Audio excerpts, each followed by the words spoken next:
Selamat siang Bapak Ibu. Izinkan kami dari Bahasa Global untuk membacakan panduan pada webinar hari ini. Good afternoon, ladies and gentlemen. Allow us from Bahasa Global to present the user guide of today's event. Berikut panduan pada meeting kali ini. Mohon pada saat masuk ke Zoom meeting, klik join audio. Mohon peserta mute mikrofon bila sedang tidak berbicara dan selalu menyalakan video selama meeting berjalan. Mohon mengakses Zoom dari koneksi internet yang stabil. Dan mohon bila berbicara dari ruangan tanpa suara latar. Mohon bila mengakses Zoom meeting ini berdekatan dengan laptop atau gawai lain untuk dapat menggunakan headset karena bila tidak dapat menyebabkan gaung atau feedback. Mohon pastikan telah mengunduh atau menggunakan aplikasi Zoom terkini supaya fitur interpretation ini tersedia di aplikasi Zoom Bapak Ibu. When entering Zoom meeting, please click join audio. Please mute your microphone when you are not speaking and turn on your video for the whole durations of the meeting. Please access Zoom from a stable internet network. While you're speaking, please make sure there is no background noise. Avoid accessing Zoom nearby other users without using headset because it might cause echo or feedback noise. In order for this interpretation feature to be available in your devices, please make sure that you are using the updated Zoom application. Dan berikut panduan cara mengaktifkan fitur penerjemahan pada aplikasi Zoom apabila Bapak atau Ibu menggunakan laptop atau PC. Pada bagian pojok kanan bawah akan terdapat lambang bola dunia. Mohon untuk diklik language interpretation dan memilih bahasa yang Bapak atau Ibu ingin dengarkan. Mohon tidak perlu mute original audio dan tidak perlu pindah channel saat berbicara. Ladies and gentlemen, if you are accessing the Zoom using a laptop or PC, simultaneous interpretation services are available. You can go to the bottom right of your screen. There you will find globe icon or language interpretation button. Click it and select the language that you wish to listen. We recommend you to not mute original audio, and if you would like to speak, you don't have to turn off the interpretation button as well. Bila Bapak atau Ibu mengakses meeting kali ini menggunakan mobile phone, fitur penerjemahan secara simultan juga tersedia. Bila Bapak atau Ibu ke pojok kanan bawah akan ada 3 titik. Jika diklik akan ada language interpretation, lalu klik pilih bahasa yang Bapak atau Ibu ingin dengarkan dan tidak perlu mute original audio. Dan terakhir, jangan lupa klik done bila sudah selesai. Ladies and gentlemen, if you're accessing the Zoom using a mobile phone, simultaneous interpretation services are available. You can go to the bottom right of your screen. There you will find 3 dots. Click it and click language interpretation and select the language that you wish to listen. We also recommend you to not mute original audio and don't forget to click done when you have selected. Bapak Ibu, guna memastikan kelancaran pada pertemuan hari ini, host atau co-host berhak melakukan mute audio atau stop video para partisipan yang tidak sedang berbicara saat mereka tanpa disengaja menyebabkan gangguan terhadap acara. Ini dilakukan untuk menjamin suara pembicara tetap jelas. Ladies and gentlemen, please note that to ensure the smooth running of today's webinar, the host or co-host reserve the right to first mute the audio or turn off the videos of participants who are not speaking that may be unintentionally causing disruptions to the webinar. This is to ensure that the audio of the speaker remain clear at all times. We thank you for your cooperation in this matter. Terima kasih atas kerjasama Bapak dan Ibu. Selamat berkegiatan.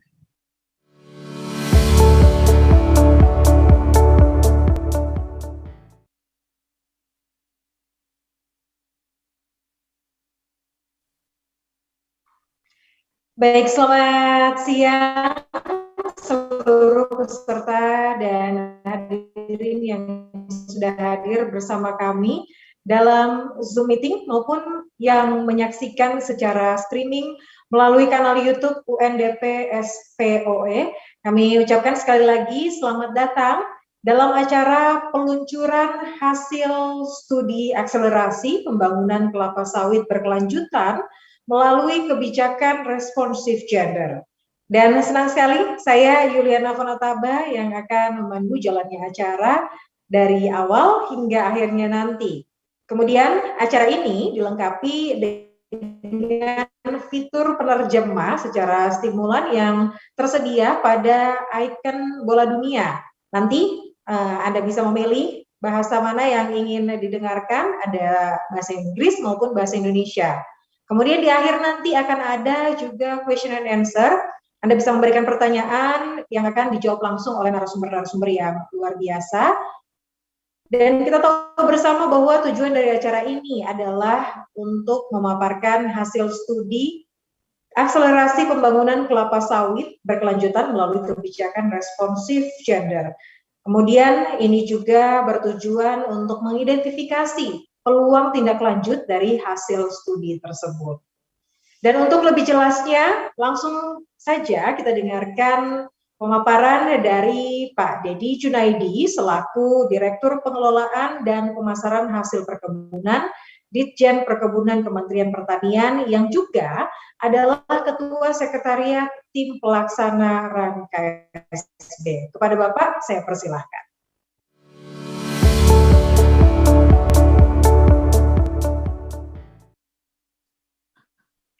Terima kasih Mbak Yuli selaku pembawa acara. Assalamualaikum warahmatullahi wabarakatuh. Selamat pagi, salam sejahtera bagi kita semua. Yang terhormat Ibu Deputi Koordinasi Pangan dan Agribisnis Kementerian Perekonomian. Yang terhormat Ibu Deputi Bidang Kesetaraan Gender Kementerian Pemberdayaan Perempuan dan Perlindungan Anak. Yang terhormat Bapak, Ibu pejabat eselon 1 dan 2 kementerian lembaga terkait atau yang mewakili. Yang terhormat Ibu Madatilah selaku konsultan gender dan inklusi sosial selaku narasumber. Yang terhormat para peserta kegiatan pembukaan peluncuran hasil studi akselerasi pembangunan kapasitas berkelanjutan melalui kebijakan solusi gender, serta tim suku NDP dan Bapak sekalian yang mohon maaf tidak bisa saya sebutkan satu persatu. Pertama-tama tentu marilah kita panjatkan puji dan syukur kehadirat Allah yang Maha Kuasa, kita bisa menghadiri ya kegiatan peluncuran hasil studi mengenai akselerasi pembangunan kelapa sawit berkelanjutan melalui kebijakan responsif gender. Tentu kita berdoa ya pada saat ini ya pandemi COVID ya, alhamdulillah negara kita terus menurun. Tentu kita berdoa tentu semuanya agar semuanya segera sinar ya dari ke bumi ini tentunya ya. Tentu juga kami mengucapkan terima kasih atas kesediaan Ibu Deputi dari kantor Menko maupun Kementerian Perempuan yang telah berkenan hadir, ya juga sekalian yang telah menyempatkan hadir memenuhi undangan kami di tengah kesibukan berbagai aktivitas kegiatan Bapak Ibu sekalian. Bapak sekalian, jadi sesuai dengan instruksi Presiden nomor 9 tahun 2000 yaitu tentang pengaruh utamaan gender dalam pembangunan nasional dan peraturan Presiden nomor 18 tahun 2020 tentang RPJM nasional tahun 2020-2024 ya terkait pentingnya perspektif gender dalam kegiatan bangunan. Kami percaya bahwa aspek kesetaraan gender merupakan hal yang tak terpisahkan dari prinsip keberlanjutan termasuk konteks perkebunan, khususnya perkebunan kelapa sawit. Dalam rangka memaksimalkan pengaruh utamaan gender dalam pembangunan kelapa sawit berkelanjutan, terutama dalam tataran kebijakan, Sekretariat Tim Pelaksana RAN KSB bekerja sama dengan Kementerian Pemberdayaan Perempuan dan Perlindungan Anak dengan dukungan dari SPOI NDP telah merampungkan penyusunan studi terkait upaya pengaruh utamaan gender dalam kegiatan pembangunan kelapa sawit berkelanjutan dengan judul akselerasi pembangunan kelapa sawit berkelanjutan melalui kebijakan responsif gender. Apresiasi kami sampaikan khususnya kepada Kementerian Pemberdayaan Perempuan dan Perlindungan Anak yang terus mendukung Sekretariat Tim Pelaksanaan KSB dalam memastikan pelaksanaan KSB dan KSB yang mengikutsertakan prinsip dan perspektif kesetaraan gender yang salah satunya tercermin dalam penyusunan studi yang diluncurkan pada hari ini. Beberapa tahun ke belakang isu gender mulai digunakan oleh pihak-pihak tertentu, ya, terutama pihak-pihak yang memang sering melakukan black campaign, mendiskreditkan usaha upaya kita dalam membangun industri kelapa sawit Indonesia, ya, dengan alasan bahwa industri kelapa sawit dikembangkan ya, tanpa memperhatikan aspek gender. Studi ini menunjukkan bahwa selama ini pemerintah telah berkomitmen untuk terus mengarusutamakan gender dalam pembangunan kelapa sawit berkelanjutan. Salah satunya melalui kebijakan yang responsif gender, seperti misalkan Instruksi Presiden nomor 6 tahun 2011 tentang Rencana Aksi Nasional Kelapa Sawit Berkelanjutan atau RAN KSB, serta Peraturan Menteri Pertanian nomor 38 tahun 2020 tentang penyelenggaraan sertifikasi ISPO. Studi ini juga menunjukkan bahwa kebijakan yang responsif gender dapat berkontribusi secara positif terhadap peningkatan produktivitas perkebunan kelapa sawit. Penjelasan lebih rinci terkait korelasi positif akan dielaborasi oleh Ibu Madatila sebagai penyusun studi ini dalam sesi paparan. Rekomendasi tindak lanjut yang terdapat dalam studi ini diharapkan dapat menjadi referensi bersama para pemangku kepentingan kelapa sawit nasional, termasuk para anggota tim pelaksanaan KSB untuk terus memperkuat upaya pembangunan kelapa sawit yang berkelanjutan, inklusif, dan responsif terhadap isu gender. Demikian sebagai kata pembukaan. Terima kasih atas perhatiannya. Semoga acara kegiatan pada pagi hari ini sampai hari siang dapat terlaksana dengan lancar. Wabillahi taufiq wal hidayah. Wassalamualaikum warahmatullahi wabarakatuh. Kami kembalikan kepada Mbak Yuli selaku pembawa acara. Baik, terima kasih Pak Dedi. Itu dia tadi ya, upaya menghadirkan perkelapa sawitan nasional yang lebih berkelanjutan dan berkeadilan. Tentu ini tidak lepas dari aspek kesetaraan gender. Untuk itu langsung saja ini kita dengarkan dari keynote speech yang diwakili oleh Ibu Eni Widianti selaku Asisten Deputi Pengarus Utamaan Gender Bidang Ekonomi, Kementerian Pemberdayaan Perempuan dan Perlindungan Anak. Ibu Eni, selamat siang. Silahkan Ibu.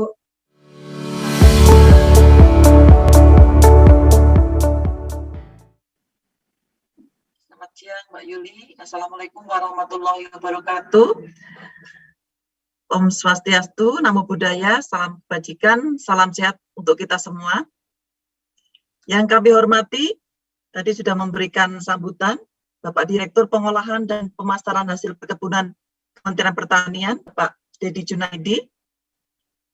Yang kami hormati Ibu Deputi Bidang Koordinasi Pangan dan Agribisnis Kementerian Koordinator Bidang Perekonomian, mungkin akan diwakili oleh Bapak Asdep. Yang kami hormati tim riset dari UNDP yang dalam hal ini dikomandani oleh Ibu Marta Tilah, ya, hasil studinya luar biasa dan tentunya sangat bermanfaat bagi masyarakat Indonesia ini, Ibu Marta. Baik, pertama-tama kami mohonkan izin dan mohon maaf karena short notice Ibu Deputi dipanggil oleh Ibu Menteri, jadi kemudian menugaskan kami untuk mewakili beliau. Jadi dalam kesempatan ini izinkan saya menyampaikan sambutan yang sudah disiapkan oleh Ibu Deputi dalam paparan. Mohon izin saya share screen.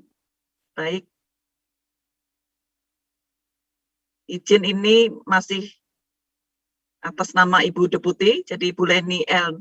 Rosalin, Deputi Bidang Kesetaraan Gender. Kalau nama saya sendiri Eni Widianti, Bapak Ibu, jadi mirip-mirip, hanya beda satu huruf. Pengarusutamaan gender dalam pembangunan kelapa sawit berkelanjutan, ini sangat penting. Jadi topik riset yang sudah dilakukan oleh tim UNDP ini sangat penting bagi keberlanjutan kelapa sawit.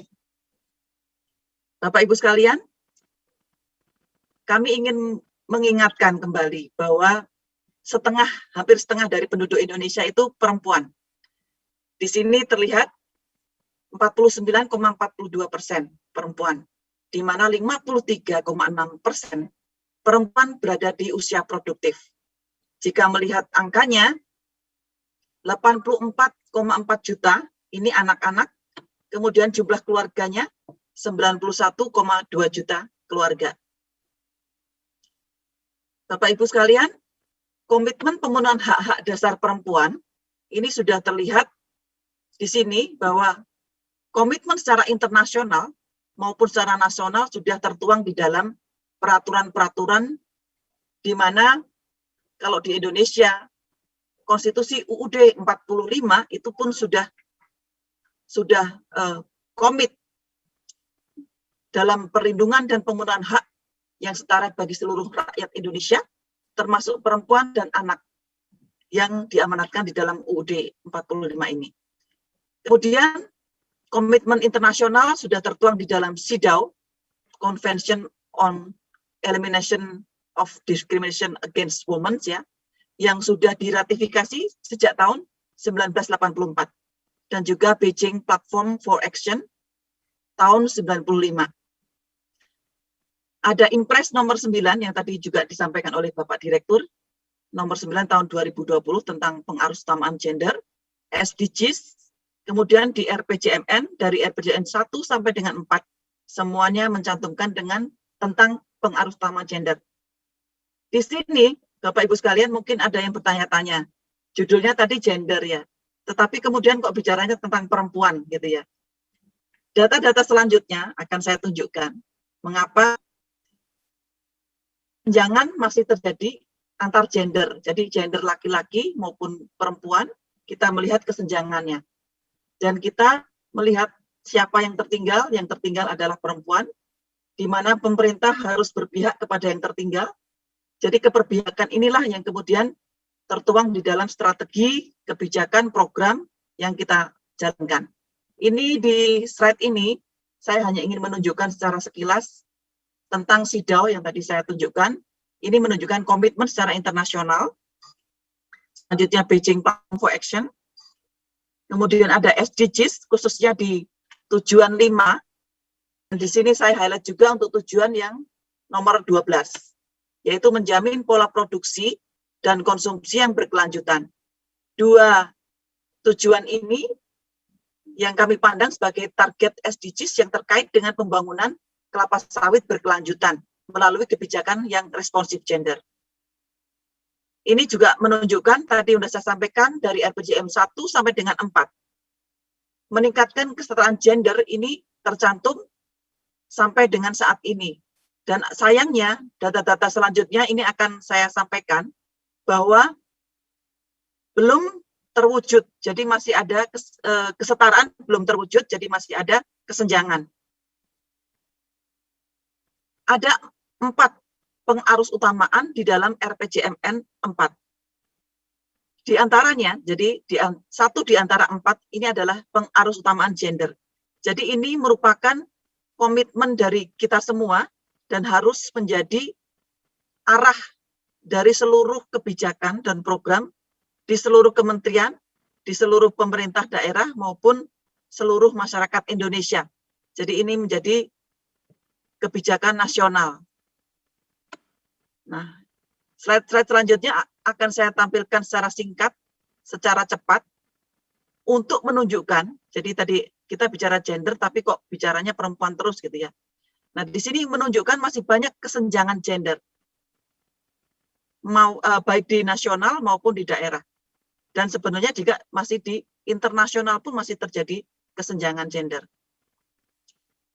Untuk diingat Bapak Ibu sekalian, gender tidak sama dengan jenis kelamin ya.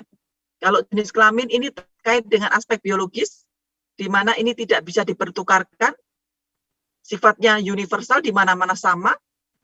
Jadi yang perempuan punya rahim, yang laki-laki tidak punya rahim, itu tidak bisa dipertukarkan.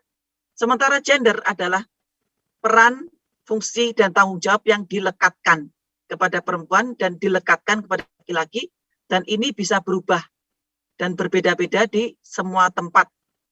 Jadi bisa berubah sesuai dengan keadaan, dan ini sifatnya adalah konstruksi sosial dan budaya yang seringkali ini kemudian menjadi penyebab dari kesenjangan antar gender yang terjadi. Diskriminasi gender yang terjadi sampai dengan saat ini ada stereotip, marginalisasi, beban ganda, kekerasan, dan ada subordinasi. Dan ini terjadi masih di ranah rumah tangga, ruang publik maupun di tempat kerja. Dan tentunya di semua sektor ya, di semua sektor termasuk sektor kelapa sawit juga, dan sektor perkebunan secara umumnya. Situasi perempuan dan anak ini bisa dilihat Bapak Ibu sekalian dari indeks-indeks yang telah dicantumkan di dalam RPJMN juga untuk ditargetkan meningkat. Ada IPM, Indeks Pembangunan Manusia, ada IPG, Indeks Pembangunan Gender, ada IDG, Indeks Pemberdayaan Gender, ada tingkat partisipasi angkatan kerja perempuan, ada IPA, IPHA, dan IPKA. Nah, nanti berikutnya akan saya tampilkan secara cepat karena ini berdasarkan data. Jadi kalau tidak menggunakan data biasanya secara umum masyarakat kita akan cenderung bilang bahwa saat ini sudah tidak ada isu gender lagi. Laki-laki dan perempuan sudah sama, begitu ya. Tetapi begitu melihat data, sekarang IPM, variabel pembentuknya ada 3, kesehatan, pendidikan, dan ekonomi. Selama 10 tahun terakhir, ternyata IPM laki-laki meningkat, IPM perempuan meningkat. Namun demikian, Bapak Ibu sekalian, terlihat ya, kesenjangan masih tetap sama, mengecil hanya sedikit sekali. Kemudian dilihat dari provinsi per provinsi, hanya 11 provinsi yang di atas angka rata-rata nasional. Sebagian besar di bawah rata-rata nasional. Ini di semua provinsi terlihat laki-laki masih di atas IPM perempuan. Kemudian indeks pembangunan gender adalah IPM laki-laki dirasiokan dengan IPM perempuan. Jadi terlihat datar. Artinya ada peningkatan sangat sedikit dalam 10 tahun terakhir, hampir tidak ada peningkatan. Di provinsi pun demikian, jadi masih banyak yang di bawah rata-rata nasional. Nah, kemudian komponen pembentuknya ada angka harapan hidup di sini terlihat. Di sini satu-satunya komponen sepertinya ya yang perempuan ada di atas laki-laki. Jadi mengapa demikian? Karena kebanyakan yang bekerja adalah laki-laki dan laki-laki bekerja di bidang-bidang pekerjaan yang beresiko tinggi. Oleh karena itu angka harapan hidupnya lebih rendah. Kemudian terkait dengan data selanjutnya, harapan lama sekolah. Perempuan lebih di atas sedikit dibandingkan dengan laki-laki.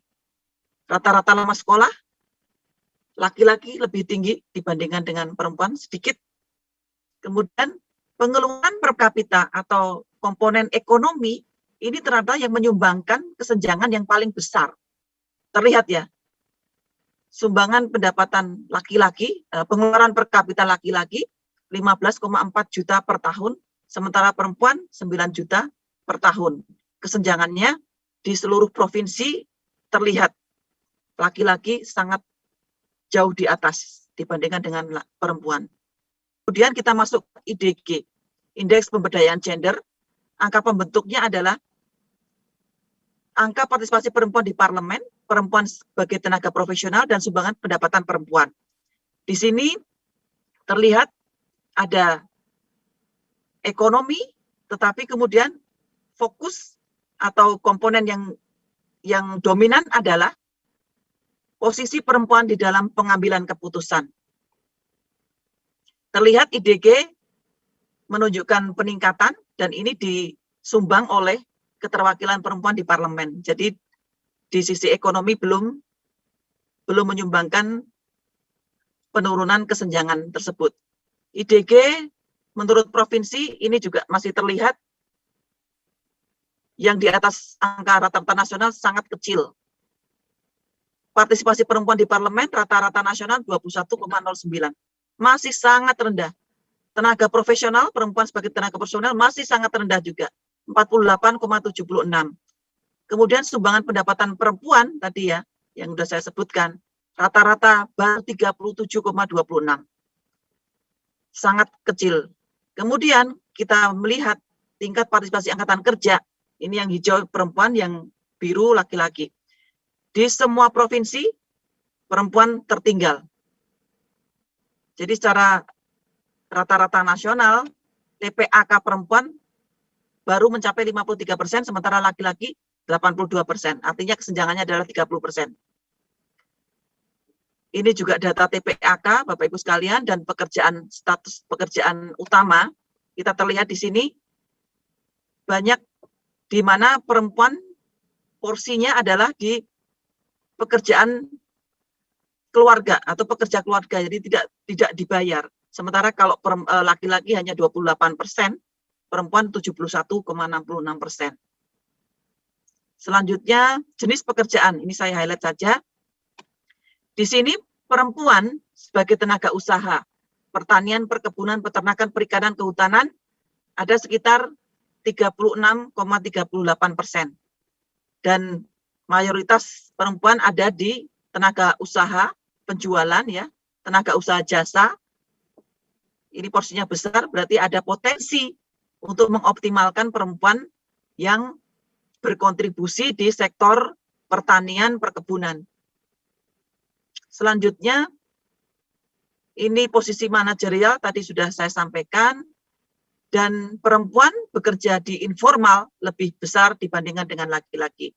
Gender pay gap atau upah, kesenjangan upah, di mana tingkat pendidikan dan pengalaman kerja yang sama antara laki-laki dan perempuan, ternyata upah bagi perempuan lebih rendah daripada laki-laki. Kemudian ini terkait dengan data-data bagaimana literasi digital atau digital gender divide ini masih terjadi, kesenjangan digital antara laki-laki dan perempuan. Dilihat dari data penggunaan handphone, perempuan masih di bawah. Kemudian yang memiliki HP, handphone atau cellphone atau perangkat gawai, ini perempuan malah lebih rendah lagi. Selanjutnya, mengakses internet, perempuan juga di bawah laki-laki. Ini saya ingin menunjukkan kesenjangan-kesenjangan yang ada. Kemudian indeks perlindungan anak, ini juga terlihat menurun, tetapi masih sangat tinggi. Indeks pemenuhan hak anak, ini juga, indeks-indeks ini Bapak Ibu sekalian, ini merupakan isu gender. Semua ini adalah isu gender, di mana kalau isu gender ini tidak menjadi pertimbangan atau diintegrasikan ke dalam kebijakan, maka keberlanjutan dari suatu program ini tentu tidak akan tercapai. Oleh karena itu, indeks perlindungan anak, kemudian ini data dari kemiskinan nasional, terlihat perempuan masih lebih tinggi. Artinya apa? Lebih banyak perempuan yang miskin dibandingkan dengan laki-laki miskin. Nah, pertanyaan yang sangat penting, mengapa kesenjangan yang tadi saya sampaikan melalui data-data masih terus terjadi? Karena ini, perencanaan kebijakan program kegiatan implementasi bertolak dari pemikiran yang stereotip atau pelabelan gender. Kemudian abai untuk memperhitungkan bahwa laki-laki dan perempuan itu berbeda. Berbeda secara apa? Secara perannya beda, kemudian berbeda kebutuhan, pengalaman, aspirasi, permasalahannya berbeda. Jadi tentunya memerlukan pendekatan yang berbeda supaya merespon kebutuhan yang berbeda dari gender laki-laki maupun gender perempuan.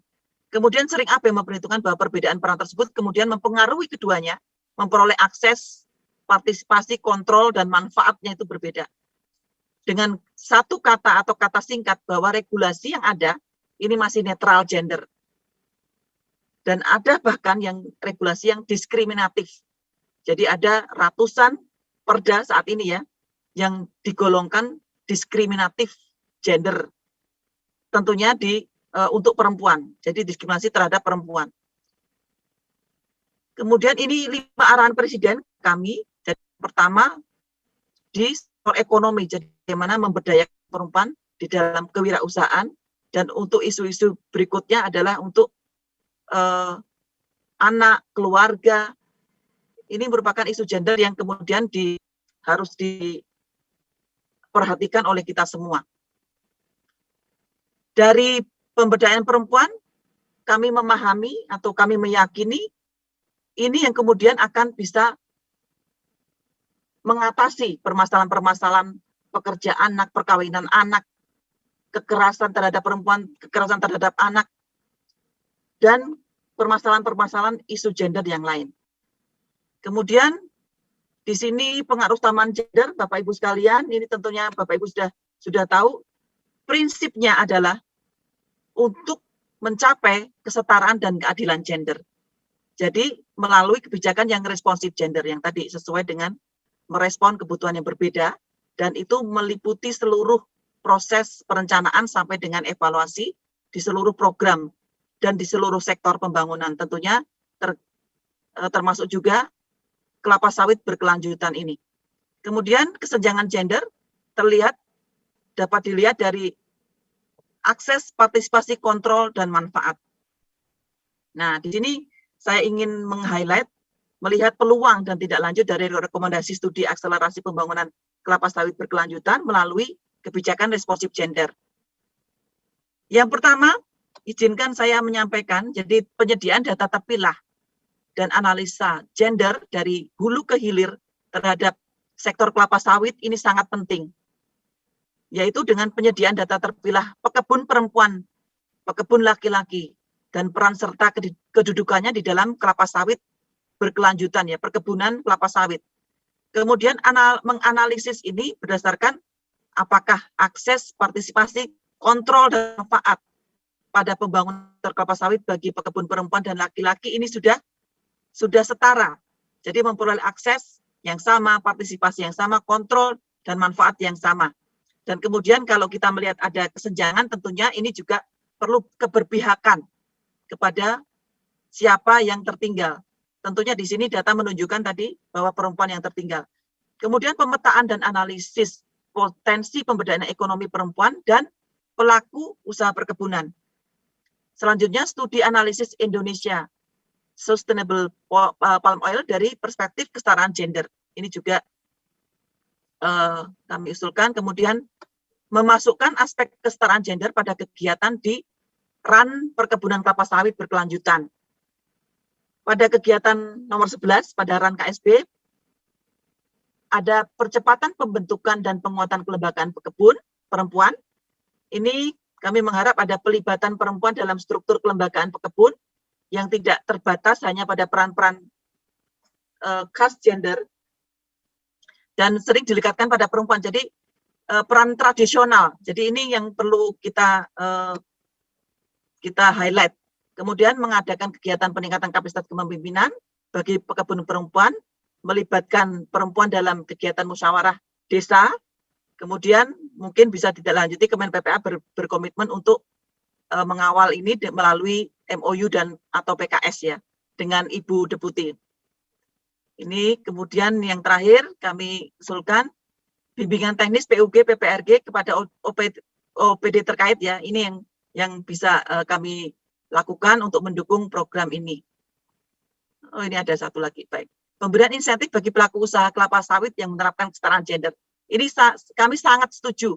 Jadi tanpa insentif itu akan suatu kegiatan atau program itu akan sangat tidak mempunyai akselerasi begitu. Baik, kurang lebih ini saja yang ingin saya sampaikan. Mohon maaf apabila ada kekurangan, dikembalikan kepada Ibu Yuliana Futa Naba. Iya, baik. Terima kasih Ibu Eni, luar biasa sekali ya data-data yang tadi kita sudah lihat bersama yang ditunjukkan oleh Ibu Eni dari perwakilan Kementerian Pemberdayaan Perempuan dan Perlindungan Anak. Bagaimana kita lihat bahwa kesetaraan gender ini masih menjadi perhatian bersama, di mana masih banyak sekali kesenjangan yang memang perlu diperhatikan lagi, terutama di bidang kelapa sawit yang berkelanjutan ini. Kemudian kita tidak hanya akan mendengarkan dari PPPA, namun kita juga selanjutnya mendengarkan keynote speech dari perwakilan Kemenko Bidang Perekonomian yang diwakili oleh Pak Muhammad Edi Yusuf. Kepada Pak Edi, saya persilahkan, Pak. Baik, terima kasih Bu Yuliana. Assalamualaikum warahmatullahi wabarakatuh. Salam sejahtera bagi kita semua. Yang terhormat, ini ada kawan saya nih, Bu Eni. Apa kabar Bu Eni? Saya baru Apa kabar Pak Edi Yusuf? ngelihat Bu Eni udah lama ini. Masih tetap awet muda Bu Eni. Kemudian saya lihat di sini dari tentunya teman-teman di Kementerian PPA, Pemberdayaan Perempuan dan Anak lainnya, yang terus kemudian dari dinas-dinas di daerah. Terima kasih bisa hadir dalam kesempatan ini. Mohon maaf Bu Deputi menugaskan saya, kebetulan beliau lagi kurang sehat, jadi mohon ini semoga baik-baik saja. Dan senang sekali di kesempatan ini ada beberapa hal yang sekiranya mungkin saya hanya mengingatkan beberapa hal, tadi sudah disampaikan Bu Eni, mungkin saya ada sedikit paparan Bapak Ibu semuanya. Silakan Mas Danang. Jadi Bapak Ibu semuanya, tadi Bu Eni sudah secara rinci yang terkait dengan bagaimana sih kesetaraan gender yang terkait dengan kelapa sawit berkelanjutan itu seperti apa.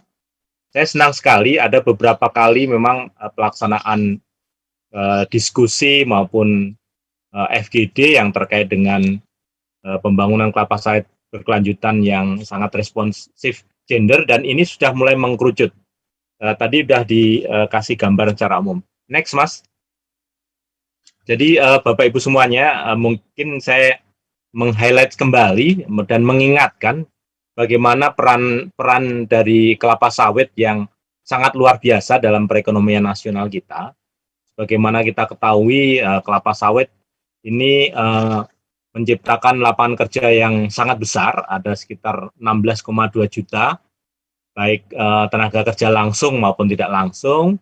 Dan kemudian kita ini merupakan produsen kelapa sawit terbesar di dunia, termasuk luas arealnya juga.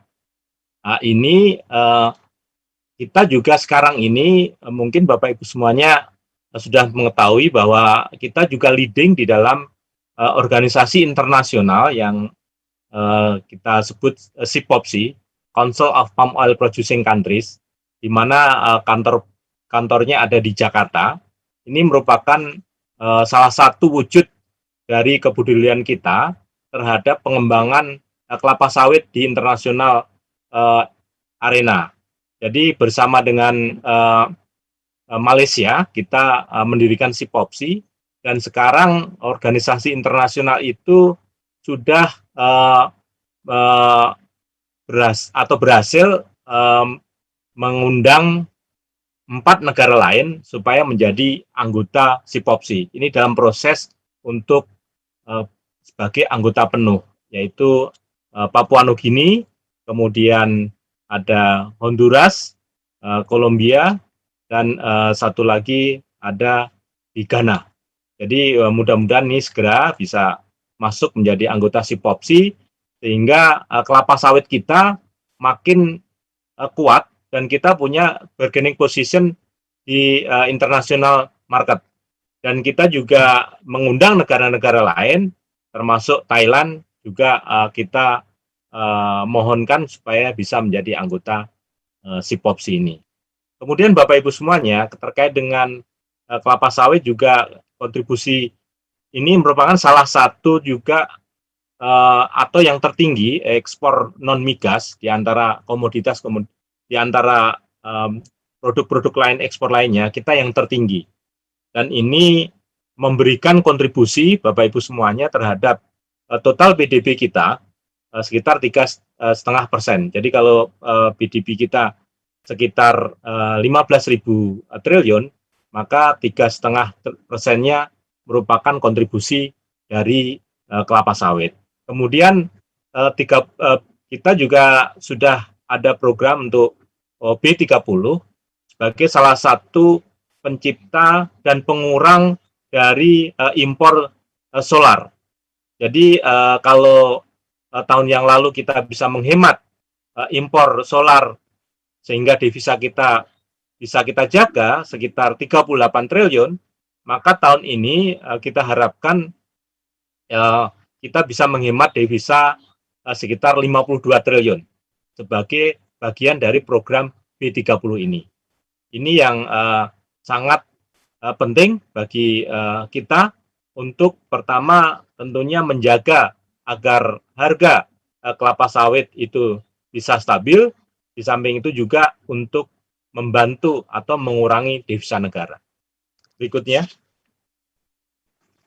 Bapak Ibu semuanya, jadi kita terkait dengan gender ini, kita juga punya yang tadi Bu Eni juga menyinggung yang terkait dengan Rencana Aksi Nasional Kelapa Sawit Berkelanjutan di Inpres 6 2019.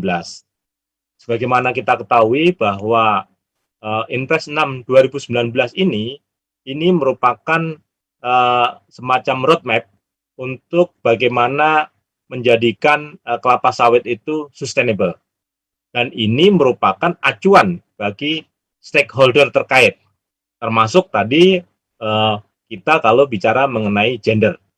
Dan yang paling penting juga bahwa RUN KSB ini adalah disusun, ini berdasarkan komitmen dan kolaborasi dengan teman-teman stakeholder, seluruh stakeholder, baik pelaku usaha, pemerintah, kemudian CSO, maupun pihak-pihak lain yang terkait dengan kelapa sawit.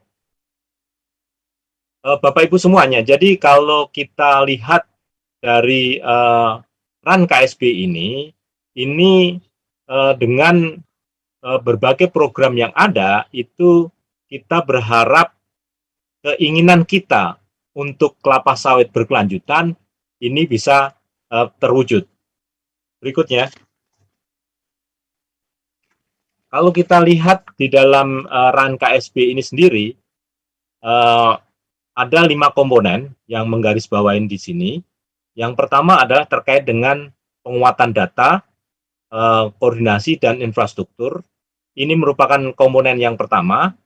Kemudian komponen kedua terkait dengan peningkatan kapasitas dan kapabilitas pekebun.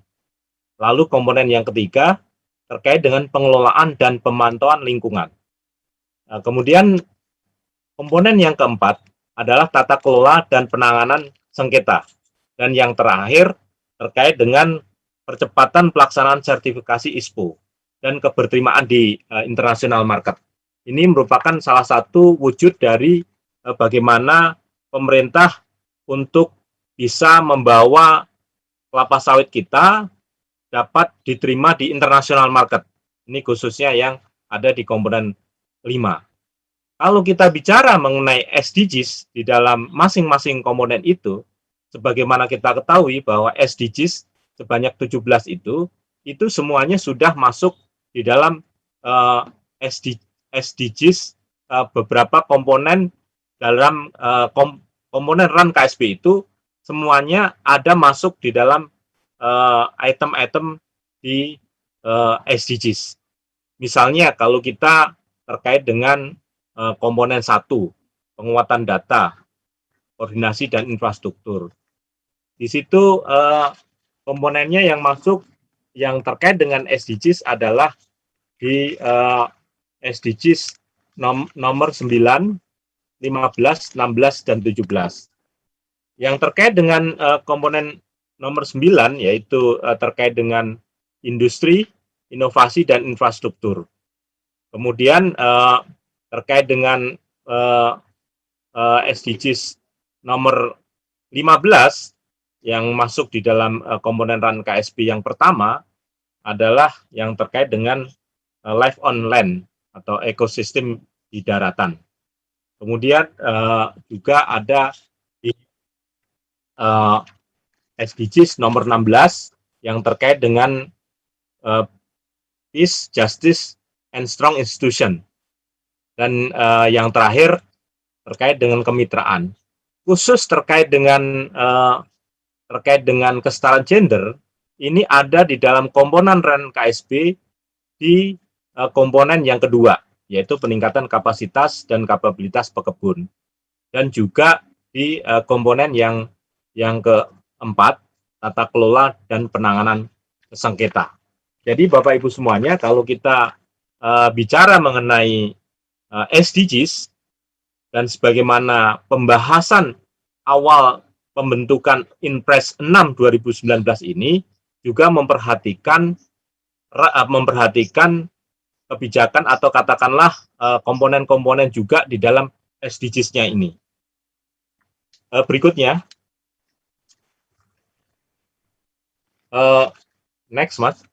Jadi tadi Bu Eni sudah menyampaikan bahwa Kementerian Pemberdayaan Perempuan dan Perlindungan Anak bersama dengan Sekretariat RAN KSB, sebagaimana ketahui Bapak Ibu semuanya, Sekretariat RAN, tim pelaksana RAN KSB ini terdiri dari kami dan teman-teman di Kementerian Pertanian dan teman-teman di CSO, termasuk teman-teman UNDP SPOY. Jadi sudah ini penyusunan untuk panduan pelaksanaan rencana aksi daerah yang responsif gender. Tadi Bu Eni juga sudah sangat bagus sekali ngasih gambaran bagaimana bagusnya komponen-komponen itu bisa diterapkan di dalam rencana aksinya itu. Kemudian tadi saya sudah singgung bahwa di dalam RAN KSB, sebagaimana kita ketahui ada lebih dari 80 program di dalam RAN KSB ini. Jadi kalau yang terkait dengan RAN KSB khusus untuk kesetaraan gender, ini terdapat di dalam program 11 dan program 23. Berikutnya, Bapak Ibu semuanya, jadi kalau kita lihat di dalam kontribusi untuk program yang ke-11 ini berupa peningkatan kapasitas dan kapabilitas pekebun terhadap tujuan SDGs menunjukkan pentingnya peran pekebun dalam mendorong kesetaraan gender dalam perkebunan kelapa sawit berkelanjutan. Kemudian tentunya kalau kita bicara mengenai gender ini juga diharapkan juga terkait dengan ketenaga kerjaannya ini menjadi perhatian kita semua agar di lapangan bisa dilaksanakan sesuai dengan kesetaraan gender. Ini juga sangat penting. Kemudian terkait dengan perubahan fungsi lahan, marginalisasi masyarakat lokal dan adat, serta isu lingkungan hidup yang selama ini menjadi sorotan dunia internasional. Ini memang beberapa kali kita sudah mengcounter terkait dengan isu-isu ini, terutama isu yang ini yang dilontarkan oleh Uni Eropa. Tapi kita itu merupakan propagandanya mereka, karena sekali lagi Bapak Ibu semuanya, kalau kita terkait dengan kelapa sawit ini, kita harus bersatu, harus memperkuat kolaborasi kita, karena negara-negara lain dimotori oleh Uni Eropa ini selalu menggulirkan isu yang terkait dengan kelapa sawit, termasuk juga isu yang terkait tenaga kerjaan, terkait juga yang menyasar kepada masalah gender, termasuk juga masalah tenaga kerja anak. Jadi ini saya senang sekali bahwa teman-teman di Kementerian Pemberdayaan Perempuan dan Perlindungan Anak ini sangat concern terkait dengan ini, sehingga apa-apa yang menjadi berita negatif atau katakanlah kampanye negatif dari Uni Eropa ini bisa kita counter. Jadi dengan berita-berita yang sebenarnya itu tidak mendasar sama sekali. Kenapa saya sampaikan hal ini Bapak Ibu semuanya? Karena terus-menerus pasti kelapa sawit kita diganggu. Dan seperti yang saya sampaikan tadi, bahwa kalau kita bicara mengenai kelapa sawit, sekarang ini merupakan kita bicara mengenai backbone ekonomi kita, bagi tulang punggung ekonomi kita. Sehingga kalau misalnya tulang punggung ekonomi kita diganggu, otomatis keluarga atau masyarakat atau rakyat yang terlibat di dalam aktiviti kelapa sawit itu pasti terganggu. Dan ini karena apa, Bapak Ibu semuanya? Karena kelapa sawit merupakan produk yang tidak akan mungkin dikalahkan oleh minyak nabati lainnya. Kalau kita bicara mengenai rapeseed, kita bicara mengenai sunflower, kita bicara mengenai soybean, tidak akan mungkin melawan kelapa sawit yang tingkat produktivitas maupun tingkat penggunaan lahannya di dalam memproduksi kelapa sawit itu sangat rendah. Ini yang tentunya mari sama-sama kalau ada terkait dengan hal itu kita tolong kita counter yang berita-berita negatif itu. Kemudian Bapak Ibu semuanya terkait dengan RUN KSB ini juga kita yakini bahwa kesetaraan gender itu tentunya sangat bagus di dalam kita bicara mengenai sustainability dari kelapa sawit itu sendiri. Dan tentunya juga untuk productivity-nya itu. Berikutnya, Bapak Ibu semuanya, di samping RUN KSB, pemerintah juga mengeluarkan kebijakan terkait dengan Perpres 44 tahun 2020 terkait dengan sertifikasi ISPO, Indonesia Sustainable Palm Oil. Ini sertifikasi ISPO ini merupakan bentuk atau pembaharuan dari ISPO yang lainnya, di mana di dalam New ISPO ini dan turunannya yang sudah dikeluarkan melalui Permentan 38 2020 ini juga memperhatikan prinsip yang terkait dengan tanggung jawab terhadap pekerja. Nah, ini kalau kita tadi saya sudah singgung, kalau kita bicara mengenai pekerja, ini juga kita bicara mengenai kesetaraan gender. Jadi itu suatu hal yang harus selalu kita garis bawahi betapa pentingnya kesetaraan gender di dalam kita melakukan atau katakanlah membuat kelapa sawit ini berkelanjutan. Jadi itu Bapak Ibu semuanya gambaran secara umum bagaimana kepedulian kita pemerintah terkait dengan kelapa sawit ini untuk kesetaraan gender. Jadi itu Mbak Yuliana yang bisa saya sampaikan. Terima kasih. Assalamualaikum warahmatullahi wabarakatuh. Iya, baik. Wah, luar biasa sekali. Terima kasih Pak Edi. Seperti yang tadi Pak Edi sudah paparkan bahwa kelapa sawit itu mendorong pertumbuhan ekonomi Indonesia sekitar 3,5% dari total PDB. Di mana ini artinya bahwa kelapa sawit ini memiliki luar biasa sekali peran yang luar biasa untuk menumbuhkan ekonomi Indonesia dan bagaimana memperlihatkan komitmen pemerintah untuk mendorong pembangunan kelapa sawit berkelanjutan dengan penyetaraan gender di setiap ketenagakerjaan yang dipekerjakan di kelapa sawit. Seperti itu ya Pak Edi ya. Baik, dan terima kasih Pak Edi. Dan untuk mengetahui lebih jauh terkait dengan akselerasi pembangunan kelapa sawit berkelanjutan melalui kebijakan responsif gender ini, ada baiknya kita langsung saja mendengarkan langsung dari yang di lapangan, dari Ibu Marda Tilah, selaku peneliti gender dan inklusi sosial. Ibu Tilah, selamat siang. Silahkan.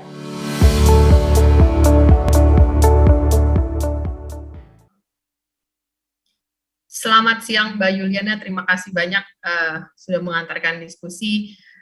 Selamat siang, Assalamualaikum warahmatullahi wabarakatuh.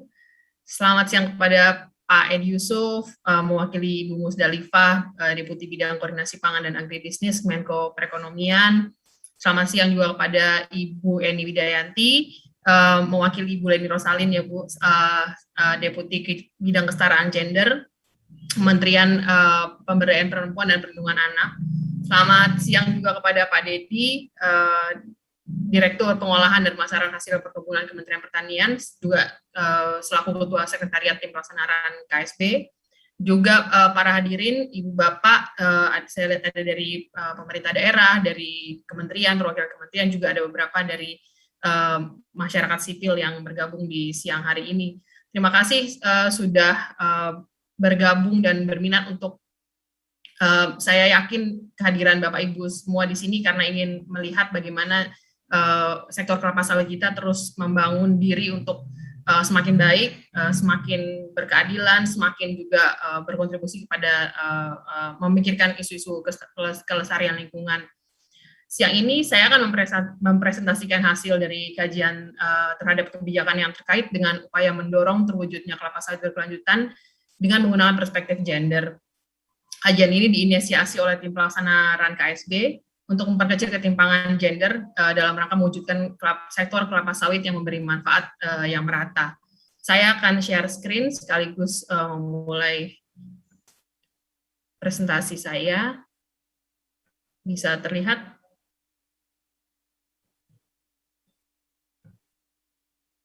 Ya, semoga sudah bisa terlihat ya, Mbak Yuli.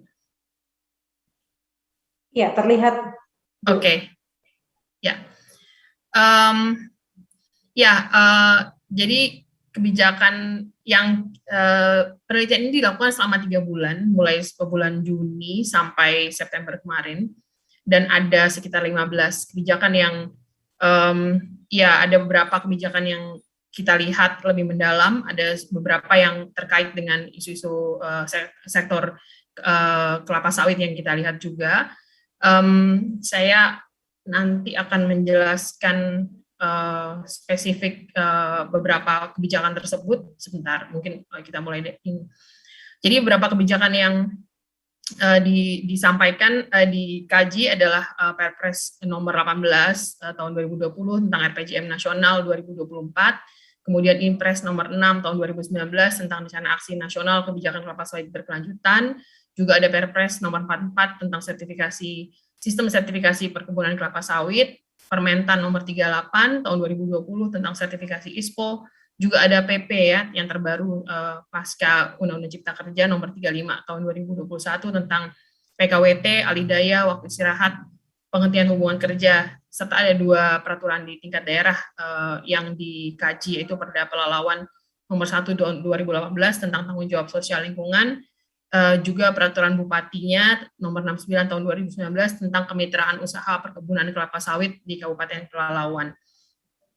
Jadi saya sebenarnya hanya melanjutkan tadi Bu Eni sudah menjelaskan dengan sangat rinci gitu apa sih yang disebut dengan kebijakan responsif gender. Jadi salah satunya bahwa kebijakan responsif gender itu akan bisa dihasilkan bila ada analisis gender yang mengawalinya dalam penyusunannya.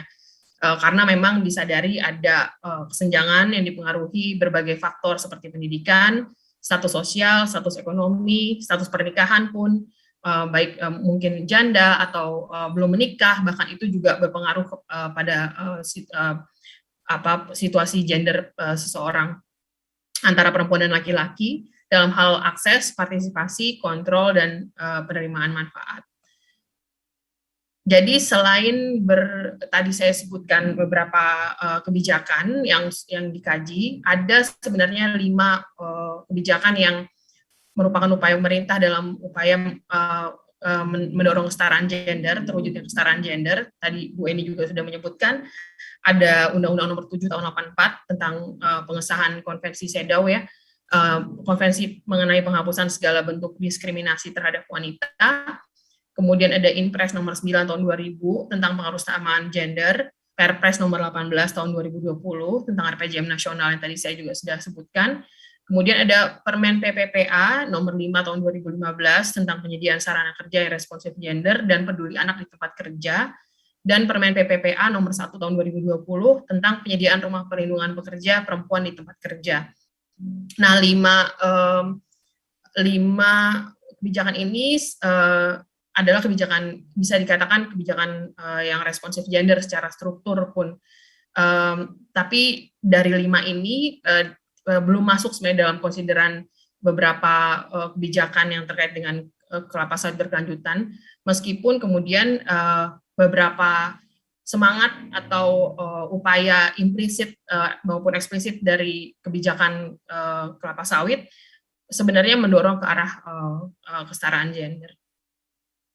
Tadi juga sudah disebutkan bahwa pasca tim RAN KSB ini dibentuk juga sudah ada upaya untuk menggunakan gender analysis pathway dalam dokumen panduan penyusunan dan penerapan rencana aksi daerah.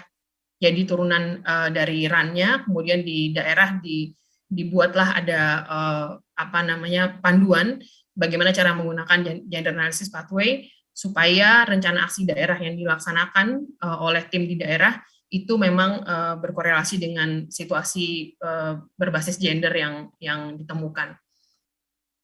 Metodologinya yang dilakukan adalah studi dokumen, beberapa kebijakan tadi saya sebut, kemudian berbagai laporan riset, berbagai berita yang ditemukan di media sosial, di media yang printed maupun dari berbagai video, rekaman, dokumenter, dan lain-lain.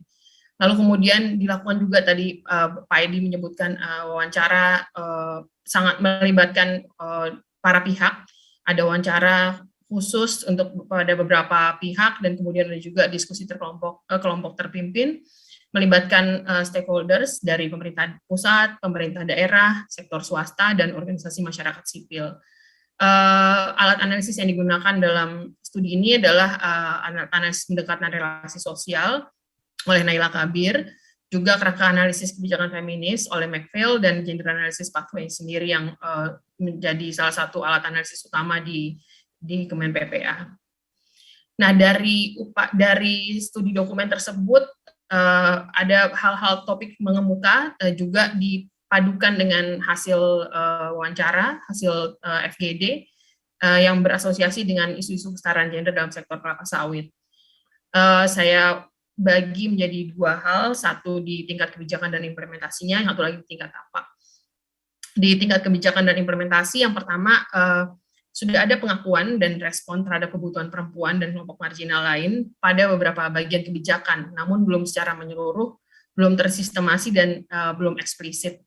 Tadi Bu Eni juga menyebutkan bahwa di dalam pengesahan CEDAW tahun 84 Undang-Undang Nomor 7 itu didorong untuk memang dinyatakan secara eksplisit para pihak yang tadi dibilang belum setara ya. Jadi dalam hal ini perempuan, lalu kemudian interseksionalitas lainnya dari perempuan tersebut. Juga mungkin laki-laki yang perlu dipikirkan, laki-laki yang dalam situasi tertentu. Lalu kemudian kebijakan meletakkan perempuan dalam peran-peran yang khas konstruksi gender yang sudah membudaya. Jadi ada kebijakan yang pada titik tertentu menyebutkan bahwa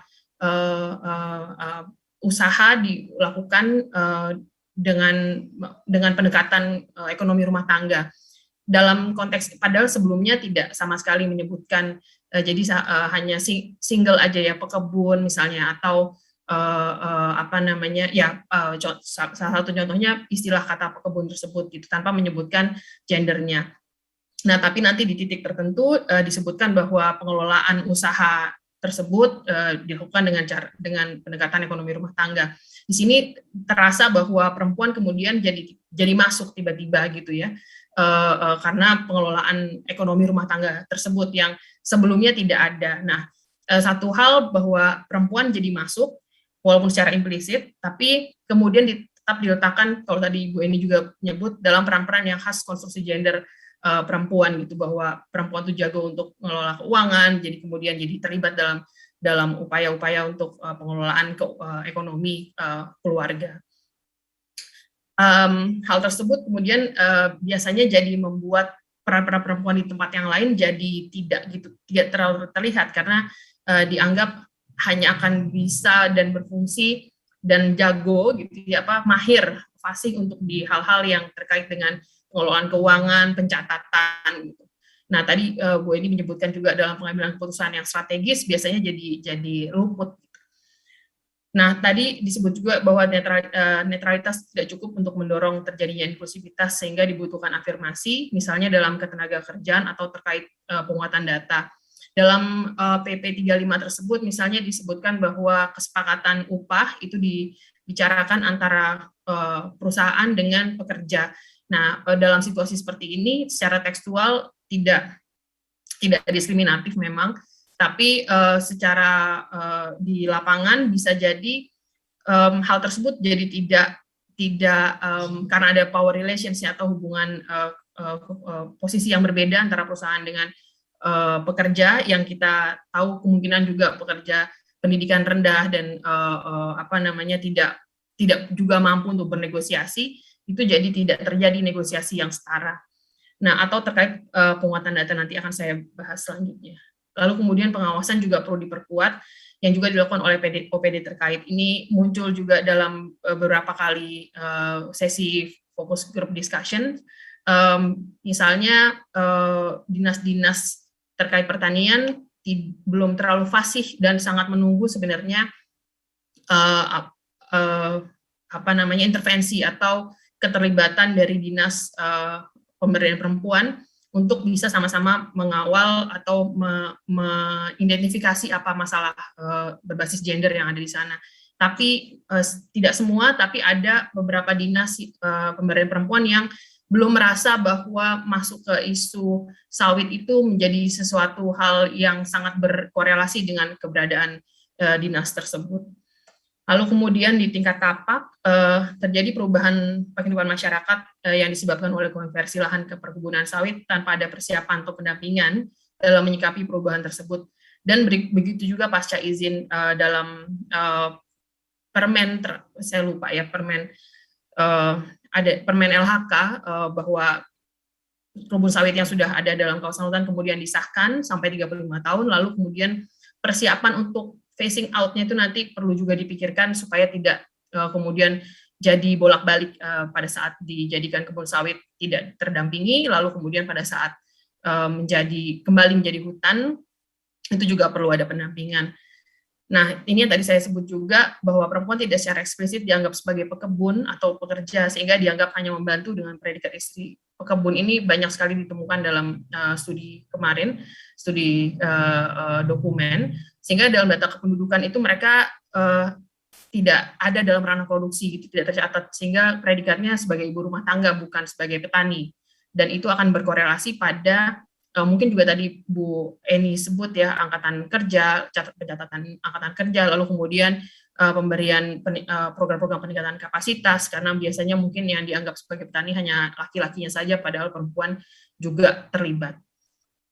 Hal yang lain bahwa di beberapa wilayah lebih dari 60% pekerja itu berstatus buruh harian lepas dan umumnya perempuan, dan di wilayah ini belum mendapatkan fasilitas kerja sesuai standar. Walaupun pemerintah sebenarnya punya standar tertentu, perusahaan punya standar tertentu, tapi jika mereka adalah BHL maka jadi tidak masuk dalam standar ini. Nah, ini juga muncul dalam wawancara dengan pemerintah daerah, dengan private sector juga sendiri menyatakan bahwa mereka membutuhkan pengawasan. Sehingga kemudian ini jadi terlihat mana perusahaan yang memang sudah menjalankan, mana yang belum gitu. Ini menjadi kebutuhan bagi kedua belah pihak. Lalu beberapa wilayah juga belum tersedia fasilitas kerja yang responsif gender. Nah, ini menarik, ini sebenarnya di level masyarakat ya. Ini jadi sebegitu sangat kuatnya sektor sawit sebenarnya, apabila sektor sawit ini benar-benar kemudian mendorong kesetaraan gender, akan sangat mengubah kebiasaan di tingkat budaya masyarakat. Karena beban kerja ganda di rumah tangga itu ditemukan bahwa perempuan itu terlibat 86% proses produksi di kebun ya. Tetapi laki-laki hanya terlibat 23% kegiatan domestik. Nah, ini hasil kajian SPKS tahun ini. Sehingga bisa dilihat bahwa perempuan jadi double kerja ganda, punya beban kerja ganda, yang menyebabkan mereka jadi sulit untuk terlibat dalam hal-hal yang lain karena udah keletihan, udah capek gitu ya. Ini hal-hal yang sebenarnya sangat bisa diintervensi gitu melalui kebijakan kelapa sawit yang berkesetaraan gender. Nah, tadi sudah disebutkan nih, mungkin saya cepat saja. Salah satunya ini kebijakan Permentan nomor 38 tahun 2020 itu sudah memasukkan, tadi Pak Edi juga mengutip bahwa ada di poin prinsip sertifikasi ISPO yang keempat, tidak ada penggunaan pekerja dan diskriminasi dalam pekerjaan, dan spesifik menjelaskan terhadap pekerjaan berdasarkan ras, warna kulit, jenis kelamin, agama, umur maupun status sosial sesuai perundang-undangan yang berlaku. Tapi saya masih bilang tapi ini jadinya hanya ditaruh di prinsip nomor 4. Padahal bisa, kalau saja dia berada di prinsip di atasnya, ini bisa berlaku untuk 1 sampai 7 kesetaraan gender ini. Termasuk misalnya penerapan transparansi, bagaimana memastikan bahwa perempuan memahami pesan-pesan yang disampaikan, memastikan bagaimana misalnya praktek perkebunan yang baik, perempuan mendapatkan peningkatan kapasitas, dan itu sebenarnya tadi sudah disebut oleh Pak Edi bahwa ini menjadi fokus dari tim KSB. Di sisi yang lain, menariknya adalah pada prinsip sertifikasi ISPO untuk yang tadi untuk perusahaan, tapi untuk pekebun itu dua hal tersebut dua hal ini tanggung jawab sosial dan pemberdayaan ekonomi masyarakat dan tanggung jawab terhadap ketenaga kerjaan ini menjadi tidak dimasukkan, dan ini sebenarnya adalah bisa dibilang langkah yang sangat baik gitu untuk memudahkan para pekebun untuk mendapatkan sertifikat, karena kita bisa tahu juga bahwa secara sumber daya dan lain-lain berbeda antara perusahaan dengan pekebun, dan di sisi yang lain tenaga kerja yang bekerja dengan pekebun swadaya itu masih kemungkinan tetangga, masih saudara, masih keluarga, sehingga hubungan ketenaga kerjaan ini bukan cuma sekedar berdasarkan kontrak saja, tapi masih bisa ada kontrol sosial yang berlaku, sehingga untuk dua hal ini saat ini masih dimudahkan gitu, diberi dispensasi dalam ISPO ini. Saya lanjut, ini ada beberapa temuan yang mungkin nanti bisa dibaca oleh kawan-kawan karena waktu tidak lagi panjang. Ini juga ada box. Nah, saya langsung loncat aja ke rekomendasi.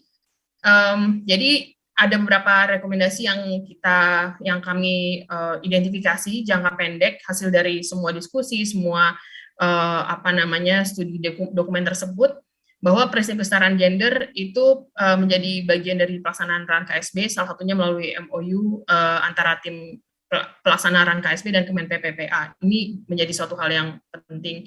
Lalu kemudian dengan Kemen PPA juga banyak diskusi bahwa data terpilah gender ini jadi satu hal yang sangat penting, karena dari sanalah berangkat kemudian bisa memetakan apa yang sebenarnya sesungguhnya terjadi secara kuantitas maupun kualitas.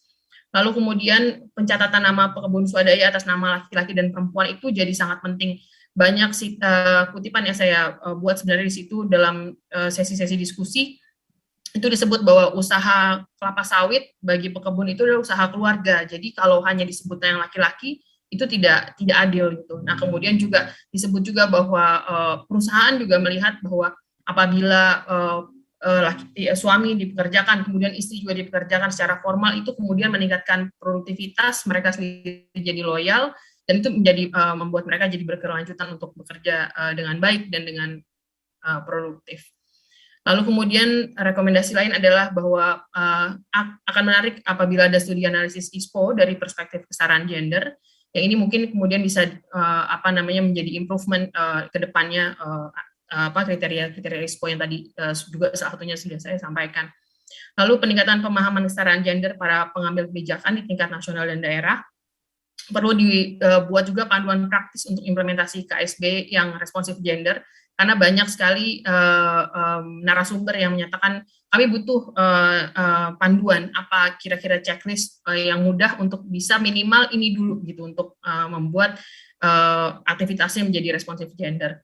Lalu kemudian diperlukan juga mungkin program unggulan isu gender spesifik di sektor sawit yang akan disasar dari di studi kemarin. Salah satunya stunting itu menjadi salah satu program yang kemudian orang jadi paham untuk jadi program unggulan gitu, untuk kemudian semua bekerja ke arah itu. Mungkin di sektor sawit bisa juga diidentifikasi kira-kira apa program yang unggulan gitu ya untuk menjadi piloting. Lalu di jangka menengah perlu memasukkan perspektif kesetaraan gender dalam proses evaluasi dan revisi ISPO. Lalu pengembangan sistem insentif dan disinsentif terkait kesetaraan gender perlu menjadi bagian dari sistem ISPO. Perbaikan sistem pengawasan yang kemudian juga berkorelasi dengan sistem insentif dan disinsentif ini. Saya nggak tahu mungkin Pak Edi yang di Kemenko Perekonomian apakah misalnya link dengan pengurangan pajak misal, karena juga sudah berkontribusi langsung kepada pembangunan daerah, itu mungkin jadi suatu hal yang perlu juga dipikirkan. Jangka panjangnya semua stakeholders menyatakan memerlukan peraturan di tingkat nasional yang mewajibkan seluruh kementerian dan lembaga, sektor swasta dan masyarakat sipil untuk menjadikan kesetaraan gender sebagai bagian dari perencanaan, implementasi, pengawasan, dan evaluasi program, dan ini berhubungan juga dengan apabila ada sanksi, kemudian juga ada reward. Demikian Mbak Yuli, presentasi saya yang ada yang bagian-bagian yang dipercepat. Terima kasih. Iya, baik. Terima kasih Bu Tilah, luar biasa sekali penelitiannya. Kita semua sampai tercengang melihat data-data dan juga penelitian tadi memang sangat lengkap dan sangat membantu kita untuk melihat bagaimana akselerasi pembangunan berkelanjutan ini melalui kebijakan responsif gender ini. Langsung saja saya minta untuk semua narasumber kita langsung dibagi menjadi 4 split, boleh? Saya langsung ingin bertanya, ini ada sedikit yang membuat saya penasaran begitu. Saya ingin tanya untuk Bu Eni dan juga Pak Edi. Kan tadi dalam hasil studi yang diluncurkan hari ini, itu terdapat poin terkait kebutuhan mekanisme insentif untuk pihak yang telah melaksanakan prinsip kesetaraan gender. Menurut Pak Edi dan juga Bu Eni, ini apakah penyiapan mekanisme insentif ini menurut Bapak atau Ibu mungkin untuk dilaksanakan oleh pemerintah begitu? Mungkin Bu Eni dulu, boleh silahkan. Ya, baik. Seperti yang tadi saya sampaikan ya, Mbak Yuliana ya. Jadi insentif itu sangat perlu. Nah sekarang bentuknya apa itu yang perlu dibahas lebih lanjut. Bisa jadi dalam bentuk apapun ya kalau yang namanya untuk dunia usaha. Apakah itu insentif fiskal, pengurangan pajak, tax holiday, segala macam ya. Nah kemudian kalau untuk yang terkait dengan ketenaga kerjaan ya tentunya apakah itu bagaimana supaya membuat satu peraturan untuk mendorong perempuan bisa lebih banyak berpartisipasi di dalam kelapa sawit ini dalam bentuk apa insentifnya itu sangat itu sangat mendukung. Jadi sangat bisa menurut saya ya sangat bisa. Begitu Mbak Yuliana? Iya, berarti kalau menurut Bu Eni bisa ya dari perlindungan perempuan dan anak bisa mengatakan bisa. Kalau dari Pak Edi bagaimana ini? Dari sisi ekonomi gitu. Sebenarnya apa yang disampaikan Bu Eni, saya sepakat dari kami di Kemenko Perekonomian memang melihat bahwa untuk mendorong kesetaraan gender ini bagaimanapun kan kita tidak bisa menutup mata bahwa ada perusahaan-perusahaan yang belum melaksanakan dengan baik. Oleh karena itu, salah satu jalan yang harus ditempuh adalah bagaimana mereka bersemangat untuk menjalankan ini.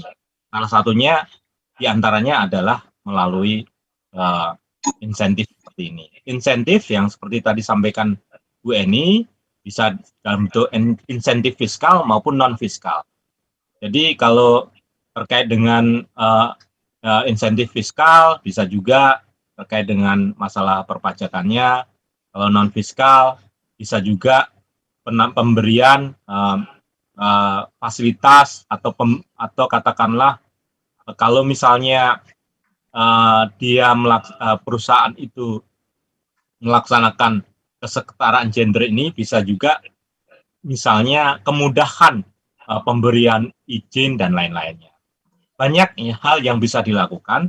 Yang paling penting adalah kita di pengambil kebijakan sudah mulai memikirkan bagaimana supaya kesetaraan gender yang dilakukan oleh perusahaan-perusahaan itu bisa berlangsung dengan baik dan mereka bersemangat untuk melaksanakan kesetaraan gender. Memang bagaimanapun sorotan atau katakanlah keinginan dari perusahaan-perusahaan itu dalam melakukan suatu kebijakan, dalam hal ini kesetaraan gender, selalu pasti mereka berpikiran, saya bisa dapat apa nanti ya? Nah, itu pasti kan next question-nya dia kan seperti itu. Makanya harus ada terobosan yang terkait dengan ini, diantaranya melalui pemberian insentif ini. Ini tentunya sama-sama nanti kita dorong agar bisa berjalan dengan baik. Demikian Mbak Yuliana. Iya, berarti memang ini didukung penuh ya Pak Edi ya. Ya kita harapkan bagaimana ke depannya supaya ini bersinergi dengan baik, kemudian bisa menghasilkan hasil yang kita harapkan seperti itu. Ini kebetulan ada pertanyaan juga dari salah satu partisipan di meeting Zoom ini. Saya boleh bacakan ya Pak dan Ibu. Dari Iwan Kurniawan, pertanyaan seperti ini. Dari kajian ini, kira-kira apakah dapat disusun atau diukur indeks kesejahteraan gender di sektor sawit? Dan apa tantangan dan saran untuk mengumpulkan data dan informasi yang sesuai? Ini yang langsung di lapangan seperti itu. Ya, terima kasih Mbak Yuli, terima kasih Pak Iwan. Sebenarnya ini keahliannya Bu Eni nih pasti dengan indeks kesejahteraan gender atau mungkin pemberdayaan gender gitu. Jadi memang dalam diskusi kita dalam menyusun kajian gender ini memang diarahkannya juga ke arah sana. Jadi bagaimana data-data yang bisa dihasilkan, tadi ada rekomendasi ya untuk menghasilkan data terpilih gender misalnya. Di sana juga bisa melihat seperti apa situasinya dan dari sana berangkat kemudian baseline-nya demikian, maka perbaikannya bisa terlihat. Nah itu memang ke arah sana yang mau dibangun. Kemudian juga mungkin bisa juga melihat kalau saya meminjam istilah Bu Leni, mengkoreksi TPAK gitu ya, tingkat partisipasi angkatan kerja perempuan. Kalau memang formalisasi buruh perempuan misalnya terjadi lebih banyak di sektor sawit. Nah, untuk tantangan dan saran untuk menunjukkan data dan informasi, sebenarnya selain ya kita perlu untuk melihat dua sisi. Jadi menurut saya kajian yang melibatkan para pihak seperti ini memvalidasi ya beberapa hal yang karena ada hal yang kemudian mungkin sangat begini, sangat begitu gitu. Jadi pada saat dipertemukan para pihak tersebut yang kemudian juga banyak yang memang orang lapangan, yang memang mendampingi, ada yang mendampingi pekebun, ada yang mendampingi buruh, ada yang buruh seperti ini dan seperti itu kemudian dipertemukan dengan pemerintah daerah, private sector juga pemerintah pusat, itu jadi ketemu sih mana yang tervalidasi, mana yang mungkin sekedar opini gitu ya. Itu yang dirasakan selama proses ini dan saya rasa itu jadi suatu hal yang karena kita sama-sama mau membangun itu jadi hal yang positif gitu untuk bisa saling memvalidasi data. Terima kasih Mbak Yuli. Iya, terima kasih Bu Tila, luar biasa. Jadi memang ada kesulitannya, tapi tantangannya juga ada, tapi memang itu yang harus kita hadapi dan kita lihat bagaimana perkembangan selanjutnya dengan adanya acara ini. Semoga ya semuanya bisa berjalan sesuai dengan hasil yang kita inginkan. Nah itu dia tadi bagaimana dialog cepat kita tadi ya, waktu kita memang terbatas dan sebagai penutup saya persilahkan Pak Dedi untuk memberikan closing statement. Silahkan Pak.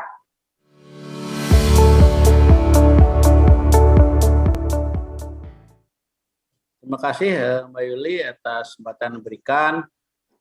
Bapak Ibu yang saya hormati, hari ini kita telah sama-sama ya mendengar komitmen pemerintah dalam membangun kelapa sawit yang berkelanjutan, yang inklusif dan responsif terhadap isu-isu gender. Hal ini salah satunya tercermin dari beberapa kebijakan yang berkaitan dengan kelapa sawit yang telah disusun dengan semangat pengharusutamaan gender. Salah satunya tadi yang turut dibahas dalam studi ini adalah Instruksi Presiden nomor 6 tahun 2011 tentang Rencana Aksi Nasional Perkebunan Kelapa Sawit Berkelanjutan 2019 sampai 2024. Dan Peraturan Menteri Pertanian nomor 38 tahun 2020 tentang penyelenggaraan sertifikasi perkebunan kelapa sawit berkelanjutan Indonesia atau ISPO. Tadi juga kita telah mendengar bagaimana upaya pengharusutamaan gender ternyata bukan saja dapat berkontribusi positif terhadap aspek sosial, namun juga aspek ekonomi dan lingkungan. Hal ini sejalan dengan prinsip keberlanjutan yang berfokus kepada 3P, yaitu people atau aspek sosial, planet dan atau aspek lingkungan, dan prosperity atau aspek ekonomi. Hal ini semakin menunjukkan bahwa prinsip kesetaraan gender merupakan aspek yang tidak terpisahkan dalam pembangunan kelapa sawit berkelanjutan nasional. Saya berharap bahwa studi ini dapat menjadi pintu masuk bagi seluruh kepentingan dalam memperkuat upaya pengharusutamaan gender dalam pembangunan kelapa sawit Indonesia. Studi ini juga telah menghasilkan beberapa rekomendasi yang telah dibagi ke dalam jangka pendek, jangka menengah, dan jangka panjang. Semoga rekomendasi ini dapat menjadi acuan bagi semua pemangku kepentingan ya, dalam melaksanakan strategi pengharusutamaan gender dalam pembangunan kelapa sawit berkelanjutan. Dan tentunya tindak lanjut rekomendasi ini perlu dilaksanakan melalui kolaborasi multi pihak, termasuk dengan unsur swasta, masyarakat sipil, akademis, dan masyarakat luas. Juga tentu dalam kesempatan ini juga kami memberikan apresiasi yang setinggi-tingginya kepada Gabungan Pengusaha Kelapa Sawit Indonesia ya atau GAPI yang telah menerbitkan buku panduan praktis ya pelindungan pekerja perempuan perkebunan sawit ya yang telah diluncurkan pada bulan Maret tahun 2021. Saya kira ini merupakan kontribusi nyata ya dari pelaku usaha sawit di Indonesia.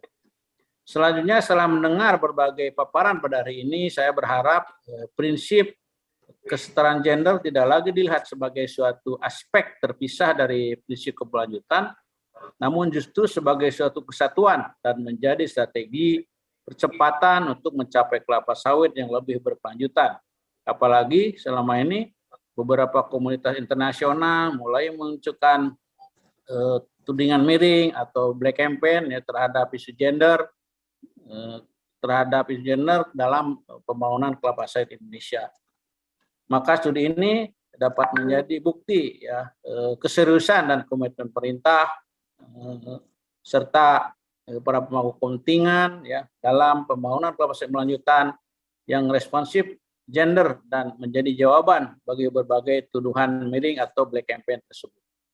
Saya percaya bahwa pembangunan kelapa sawit berkelanjutan yang responsif gender dapat turut meningkatkan citra dan daya saing ya komoditas kelapa sawit Indonesia di pasar internasional, seperti salah satu tujuan dari terbitnya ya Peraturan Menteri Pertanian nomor 38 tahun 2020 tentang ISPO adalah meningkatkan daya saing dari komoditas kelapa sawit, juga keberterimaannya mengenai sistem sertifikasi ISPO. Sehingga kami berharap dapat berkontribusi positif terhadap upaya kita untuk meningkatkan keberterimaan produk kelapa sawit di pasar global. Sekali lagi, terima kasih atas perhatiannya dengan kegiatan ini. Maka peluncuran pada siang ini secara resmi saya tutup. Wabillahi taufiq hidayah. Wassalamualaikum warahmatullahi wabarakatuh. Selamat sore dan salam sehat selalu. Baik, terima kasih Pak Dedi, luar biasa sekali itu dia tadi ya, acara kita yang luar biasa peluncuran hasil studi akselerasi pembangunan keberlanjutan melalui kebijakan responsif gender. Sudah tadi kita berbincang dan mendengarkan pemaparan yang luar biasa. Terima kasih saya ucapkan sekali lagi untuk Pak Edi dari perwakilan Kemenko Bidang Perekonomian, Kepada Bu Eni, saya ucapkan terima kasih dari perwakilan Kementerian Pemberdayaan Perempuan dan Perlindungan Anak, dan juga Mbak Mardatila selaku peneliti gender dan inklusi sosial. Sekali lagi saya ucapkan terima kasih, dan bagi Anda yang sudah hadir bersama-sama dengan kami untuk hasil studi yang diluncurkan hari ini, dan juga materi presentasi dapat diakses melalui link yang tersedia di chat box, nanti boleh dicek lagi. Ini tersedia dalam bahasa Inggris dan juga bahasa Indonesia, tinggal dipilih saja. Itu dia tadi akhir dari acara kita pada hari ini. Saya Yuliana Pratamba pamit. Terima kasih atas dukungan dan juga kehadiran dari seluruh hadirin yang sudah hadir bersama-sama dengan kami di sore hari ini. Terima kasih sekali lagi. Sampai jumpa. Terima kasih Bu Eni, terima kasih Bu Marta. Terima kasih Pak Dedi. Terima kasih.